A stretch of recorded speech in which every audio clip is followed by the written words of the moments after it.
Hello guys, অন্যান্য দিনের মতো আবারও একটা রেসিপি নিয়ে চলে এসেছি। আজ আমি তোমাদের সাথে শেয়ার করব বিকেলের একটা খুব সুন্দর স্ন্যাক্স।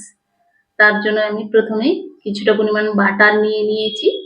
বাটারের মধ্যে কিছুটা রসুন আমি একেবারে ছোট ছোট করে চপড করে নিয়েছি।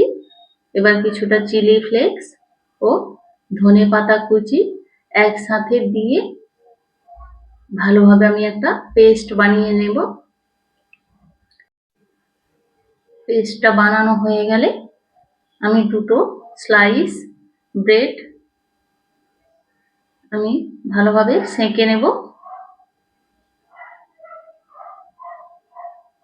হালকা সেঁকা হয়ে গেলে এবার ওর মধ্যে আমি তৈরি করে রাখা পেস্টটা লাগিয়ে নিলাম।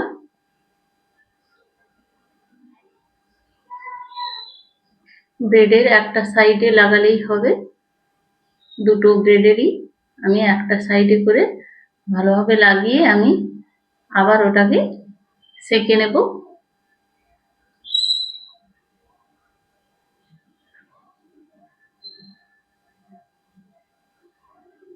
এবার এটাকে একটু ভালোভাবে সেঁকতে হবে, নাহলে রসুনের ওই কাঁচা গন্ধটা থেকে যাবে, খেতে ভালো লাগবে না। এটা বিকেলের একটা খুব সুন্দর স্ন্যাক্স। দেখো, এবার ওর মধ্যে আমি একটা চিজের স্লাইস দিয়ে আরেকটা ব্রেড ওর উপর দিয়ে দিলাম। এবার ওটাকে ভালোভাবে ভেজে নেব।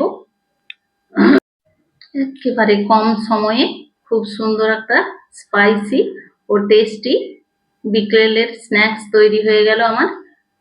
তোমরাও বানিয়ে দেখবে, এটা খেতে খুবই ভালো লাগে। বাজারের ফাস্ট ফুড না খেয়ে বাড়িতেই তোমরা এভাবে খুব সুন্দর একটা বিকেলের স্ন্যাক্স বানিয়ে নিতে পারো। ভালো লাগলে ঝালটা একটু আমি বেশি দিয়েছি, বাড়িতে ছোট বাচ্চা থাকলে তোমরা ঝালটা পরিমাপ অনুযায়ী দেবে।